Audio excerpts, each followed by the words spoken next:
Hello and welcome to the Unlucky Frog Gaming Podcast. You're joined here by your usual hosts, Josh Hartley and Ben Porter. Ben, how are we doing? We've thawed out, haven't we? We have thawed out. We can get back to work now. Although our guests are calling from Canada, so that they probably think we're being daft for like getting all caught up in, what was it, a foot of snow? Yeah. Like, what do you guys normally get? Where in Toronto are you guys based? Sorry. Corey Road is in the West End. I'm in the mid-north end.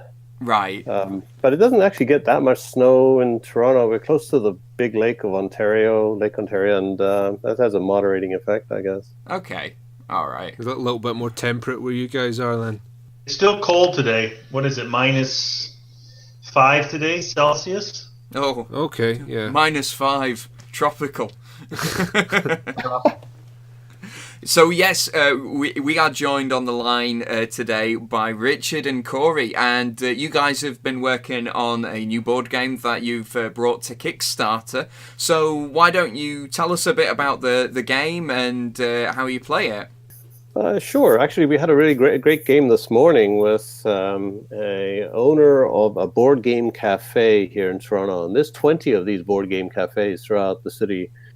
And he really enjoyed it. But basically, we explained to him that you got to get 3 pawns up these 6 moving rings to the very top. And you use 3 cards that are dealt each time. And they are color cards, and they also have a number on them. Have to play the color of the square that you're landing on, but the number, that's for turning the rings, and that's optional. But if you have a number 3 and you turn 3 to the left and that happens to match the color, well, guess what, you move up. Combinations right. I showed. Yeah, right. So there's different combinations. So when you first dealt 3 cards, in my case I had a red, a blue, red or yellow and a white, and I sort of said, here, I can put 3 pawns right on the board, bottom level, boom, I'm in the game. Or, and I showed him that you can put 1 on one, say the red one.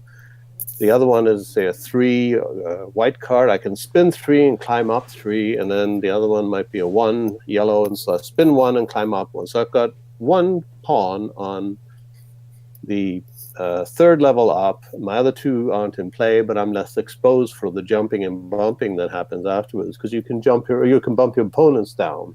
Well, yeah, this is what's quite interesting about this game, from what I read, is that at first it seems quite quite a pleasant family game, but like all great tabletop games, you can be horrible to each other.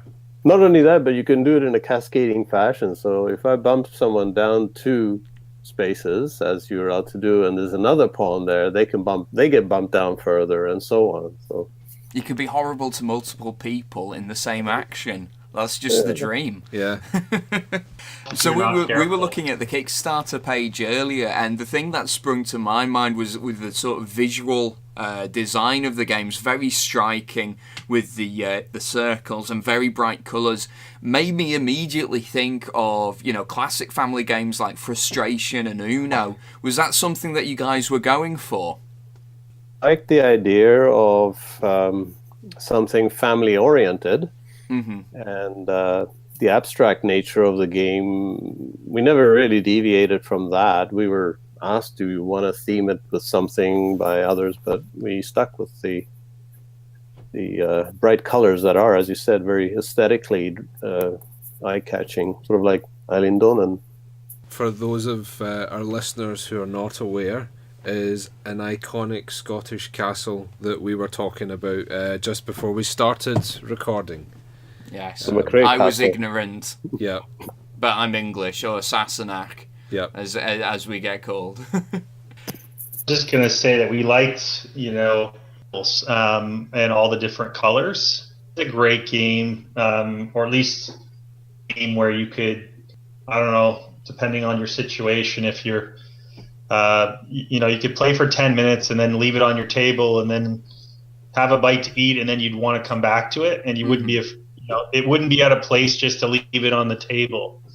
So we were aiming for something a little bit more beautiful and striking. Mm-hmm. A game, if you will, designed to appeal to the C word. Yeah, those guys too. I mean, Casuals. I have a couple kids, the different C word, but I have a couple kids, boys 9 and 11. Like Okay. they treat the game, they play the game much differently than I would say I would. Mm-hmm. Like to do a lot of bumping. Yeah, a lot more aggressive. That's how we would play it, I think. Probably. Yeah. Exactly. Whenever I go into a game like this, I must admit, sometimes my objective isn't to win the game, but to irritate Ben the most. I really like actually just what you were saying earlier, you know, that you decided not to theme the game around anything. I think it's quite nice actually just to see an abstract game out there, which there's a lot of games out there where you feel like the theme has just been slapped on and it's been a bit of an afterthought. So I think theme can be a bit divisive to certain players as well. You know, like I think there's a certain portion of the market for whom, you know, when they see Space Marines or Goblins plastered all over everything, it's quite off-putting because they equate that with like sweaty basement dwellers and all that sort of thing. So, and I think, you know, our aim was, we did Richard and I did spend a lot of time, you know, should we theme it? And the game's pretty pure in its current form. So, you know, theming it might have actually made it feel a little bit more cluttered and not as pure when you take it out of the box. yeah, It's like you've got 6 sets of 3 pawns in each color. There's 6 colors on each ring, and there's 6 rings. So it's very symmetrical in terms of the way that it's been designed. mm-hmm. And we just kind of hit our heads against the wall saying, oh, should we theme it? And we just kept coming back to, let's just keep it simple. It's pretty nice. Did you ever at any point have a specific theme in mind? I certainly did not. No, I did not. When I would say from my point of view is when you start to figure out names of the game, that's when you start to go, okay, should you theme it? Like we had all sorts of, I think we had 50 or 60 different names, and down to a name of a game is challenging, right? So, you know, I think one of the names that it started off was Rings of Saturn. But then we're like, well, that's kind of a space game. Yeah. But, which, as Ben was saying earlier, could potentially put some people off who otherwise wouldn't be when it's just abstract. I think theme is fine, but with any product, you do need to have a target audience in mind. And if the theme is going to put the game at cross purposes in terms of who your target audience is, then there's no point trying to shoehorn that in. Like if like these gentlemen here, that they wanted to design a family game that could appeal to any type of gamer, putting a theme on that could potentially harm that effort. I think. Yeah, you're right. I mean, some of the games that was very much our thinking, exactly. So the more theme you slap onto the game, the fewer people are now going to be interested in your game. That's just how it works. Yeah. I'll give you a really interesting analogy if you're into beer. Do you like beer? I do. Okay. So Heineken is the best-selling beer across the world. Why? Yeah, because it tastes eccentric tasteless. or different. Exactly, right? Pretty much, right? What it does the good job of is it offends the fewest number of people. Mm-hmm. And it's going to be like, well, it's not enough alcohol, or it's just too flabby, or it's not enough, this or that. So it's only going to appeal to a small group. So again, coming back to Centrix, that is in fact what we were thinking at the end of it, is the game people, if we don't go slapping a game of, I don't know, or a theme of, say, mountain goats climbing up a hill or something like that, which would have been forced, in our opinion. Yeah. And I think you can always tell when a theme has been forced onto a game. You can, as well. but just to pick up that point, Richard, because it's quite an interesting analogy.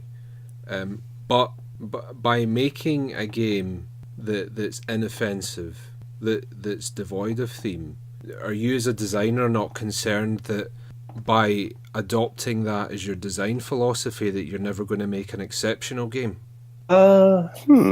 Interesting thought. We didn't think of Centrix as being the game to end all games. No, I don't think we were that conceited. We thought of it as a light game and one that people would actually enjoy. We had a lot of game designers, like real bona fide game designers, play test the game. Mm-hmm. Would say, well, I don't really play abstract games, but I'll give it a try. And after sitting there 5 rounds later trying to unlock the strategy of how to win at this game, we realized, well, okay, it is a good game and it's fun enough for these people who actually don't even believe in abstract games that there's really no reason for us to go back to any kind of theme on it. So I don't think, we haven't created the game to end all games, Ben. A fun, enjoyable 20 to 30 minutes for pretty much anyone who enjoys any kind of game. So the game to end all games will come later. Is there ever a game to end all games? I don't know. For me, might like a type of music or a singer for a time period, and then I won't listen to them for 6 months or a year, and I'll go, oh wow, I hear that song again and I love it. Well, that brings us back to the theme and flavor question, isn't it? It's much like music. It's at least the games that I like. I mean, I might play Dominion with our family. My sons are 9/11, I mentioned, and they loved Dominion for about 2 years. Uh-huh. 7 expansion sets. But we haven't played Dominion for probably 5 months now. We're on to Ticket to Ride and Scotland Yard, stuff like that now. Mm-hmm. Yeah. Got their old mainstays in our kind of game shelf that you saw in the video, which would be like Blockus. Like, that's a great game to pick up for 20 minutes. It's got good strategy. I always forget how to play the pieces, and then by the end I'm like, oh shoot, I played the game wrong. Mm-hmm. But by that time other folks had won. Yeah. And then you've got classic games. So we think the game Centrix is really unique and fun. Mm-hmm. You're going to play it like you probably play any other game. You play it for a few times and then you put it away. Maybe you play, if you're having game night, you'll play it for the first 30 minutes to an hour, have some drinks with your friends, and on to kind of a much deeper, longer game. That's on Kickstarter or somewhere else with miniatures or whatever the guys or gals are interested in. Yeah. No, it's certainly, like I was saying before, I like the fact that it doesn't have a theme. It's very striking visually. Like I say, for me, echoes obviously a very different game to the likes of Frustration and Uno, mm-hmm. but that sort of very clean design I really liked about it. It's like Coldplay, isn't it? Everyone has Coldplay songs that they like. Everyone has Coldplay songs, their music library. Mm-hmm. And you can imagine that with Centrix. Yeah, it's clean, it's stripped down, and you can imagine a lot of people having a copy. Yeah, Corey, I was actually admiring your gaming shelf on the video just earlier. I did notice the multiple expansions for Dominion, which was great to see. But what games have you been playing lately with your family then? Well, we've been doing a lot of Centrix, so we launched Centrix. that makes sense. A few weeks ago, we had a big launch party here, which was really fun. We had about 60 people come to that. Mm-hmm. And introduced all our prototypes to those folks. And so that's been a big focus. But we've got a couple games for Christmas. Santorini, we haven't cracked that open yet, but we have it. Mm-hmm. The Ride's a big hit. I love Ticket to Ride, actually. It's a game I don't play enough. Is it just the North American one you've got? Have you got some of the expansions as well? The world one or the European one, mm-hmm. which is really fun. And it introduces a whole bunch of cities and countries to the kids, which is awesome. Yeah. And they tend to play the game a little bit differently than, I guess, adults. They always come up with kind of interesting strategies, mm-hmm. try to string along the trains. And then there's a couple games that we played recently. Scotland Yard that was a game my wife played as a kid. That's kind of a fun game. I mean, I don't love it. I was going to say, if you like Scotland Yard, may not be entirely appropriate for your children, but there's a very similar game called Letters from White. May not be appropriate for children. You heard it here first, folks. Well, it's based on. It's basically the same mechanic of Scotland Yard, but it's based on Jack the Ripper. It's heavy. So we've been playing that one, and that one, I mean, it's not my favorite, but my wife loves it because she's always the guy getting away. And this is Scotland Yard, not Letters from Whitechapel, just to clarify. Yes. Yeah, exactly.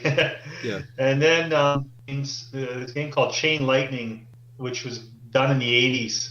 It's very colorful, like Centrix. Yeah. And it's kind of a domino theme, but it's a little bit different. And then there's an old game called Can't Stop that, like, whenever you want a very simple to play quick game with a little bit of gambling, so to speak, involved in it. One game with adults and kids, especially with more conservative folks, because it's a dice throwing game, and yeah, if you think you can move your pawn all the way to the top, you keep rolling. Miss, you go back to the start.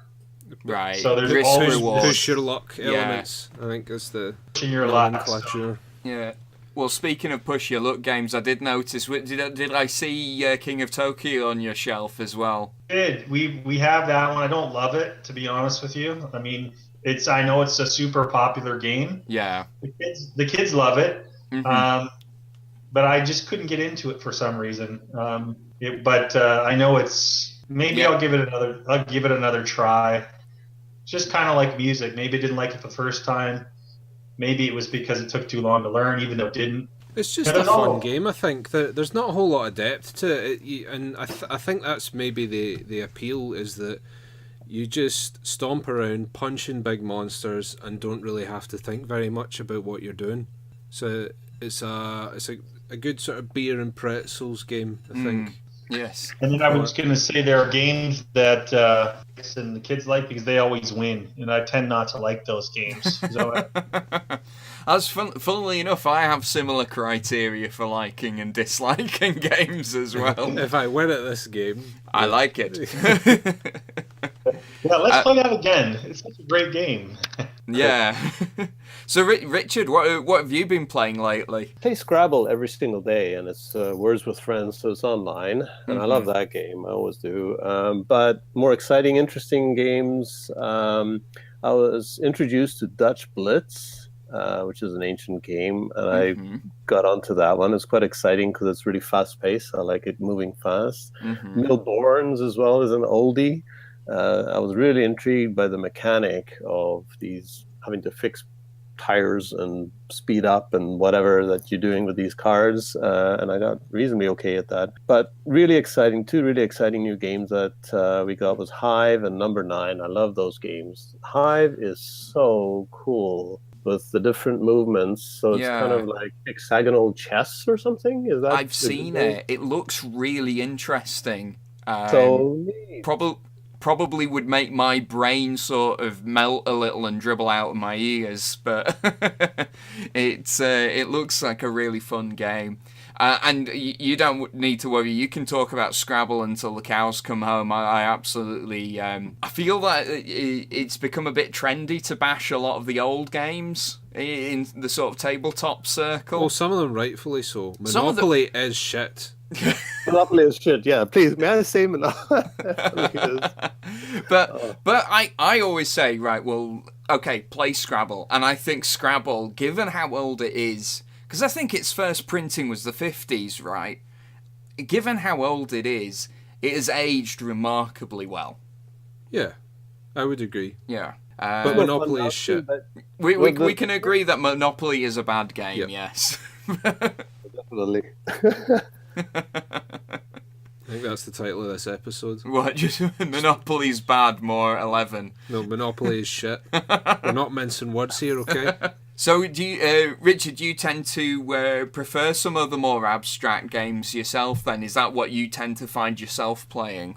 so generally. I haven't really gravitated to the read 75-page rule book and then play a game type game.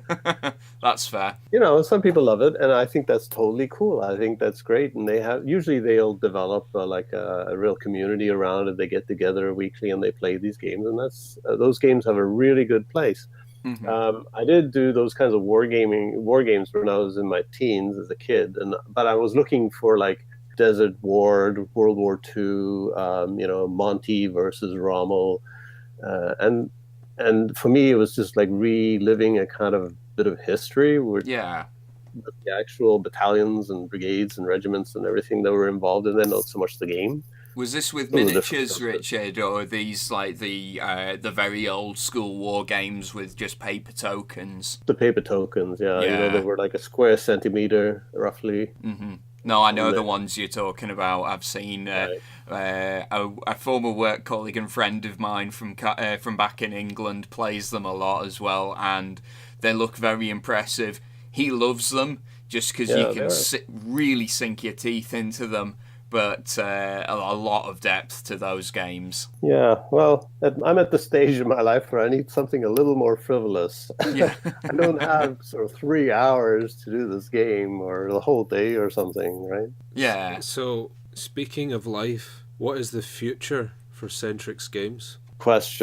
Future for Centrix games is... I do know that I'll be bringing a whole bunch more games into the world because that is what I'm interested in, is publishing. Will be a travel version of a Centrix, I suppose. There are other thoughts of, say, Corey in particular was thinking, you could turn this into an app even. That's a very costly investment to do that, but it is definitely appable as a game.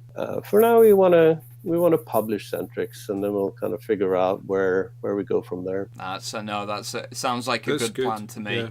Sounds like a good plan to me. So your Kickstarter, how long is left on this? Yeah, we have an uphill go for the rest of the Kickstarter. We know that. We also do know that we can achieve that, but it'll take some very creative activities on our part. We came to the Kickstarter being done probably enough on the social media and awareness of Centrix. All received on Facebook, Instagram, Twitter. We should probably have done a lot more on that and had a lot more awareness going out the gate. So that's why it has been a little slow. Well, we live and learn, don't we? And certainly, Corey was saying it's starting to build ahead of steam now. So hopefully you reach that target but before the end of the drive. Yeah, we hope so. I mean, it's a game that once people watch the video, you guys have watched the video now. Once they see the spinning board, it's pretty unique, and we take it to like any of these game board cafes and stores. People come over and like, hey, what's that? Can I play? There's such a saturation of games right now in the market. Like, I don't know how you guys keep up with the amount of games that are coming out, but it's very difficult. Themes, and we thought this is a little bit different than what the kind of the average game that's coming out. So it's definitely buddy, but it's for a lot of people. Yeah. Where's that line of gotta get on that Kickstarter and pledge to, hey, that looks interesting. Where can I find it? Like, I have people that aren't as kind of in tune with how Kickstarter works. Has been an interesting exercise in explaining that you need to buy the game before 7 days. Yeah. You can't buy it in a store. Yeah. And so that's been an interesting exercise, because you can imagine a game like Centrix we're hoping that we get tons of Kickstarter fans, but there are also lots of non-Kickstarter fans that they're traditional. So that's been a real interesting learning experience for me. Yeah. The other learning experience, I would say, is, what are the different ways to get the word out? And there's lots of different ways. Talking to you guys has been amazing. Yep. Hopefully this will help. I hope so. How do you get the word out? Have a conversation about the game. Most gamers want to know, like, hey, am I going to be interested in this? that we created something pure and that folks are going to be interested, on, as a gateway game on a game night. Yeah. Or just sitting down for 20 minutes. Mm-hmm. Excellent. Well, or we fingers just keep going crossed. to board game cafes. Sorry. What was that, Richard? Or we just keep going to game board cafes and converting owners one by one. We were the game board cafe we were at this morning was face-to-face games. Really nice place, actually, out in the East End that I'd never been to before. And the game owner afterwards said, "I enjoyed this game so much," he went off and he pledged right then and there. Excellent. So, yeah, I've actually heard of face-to-face games. They have a Magic the Gathering team on the Pro Circuit. Oh, okay. So they're one of they're the big one in Canada. That's what he mentioned, and he goes, "Yeah, we do a lot of Magic here." Yep. There we go. Glad my kids aren't into that yet because it's expensive. Oh yes. I spend more money than I'm willing to admit on a recording on Magic the Gathering.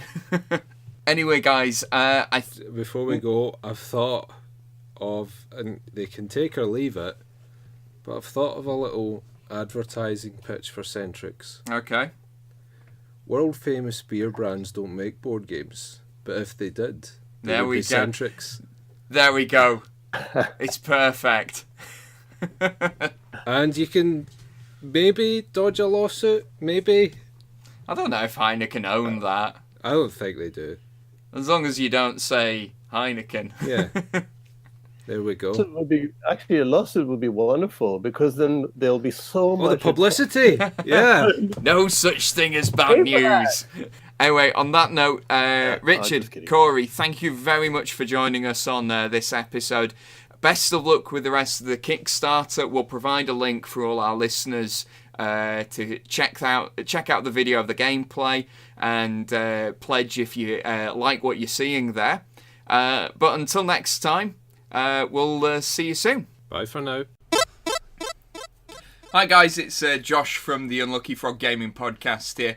Thanks for listening to us, and now be sure to follow us on Facebook and Twitter. Just search for the Unlucky Frog Gaming.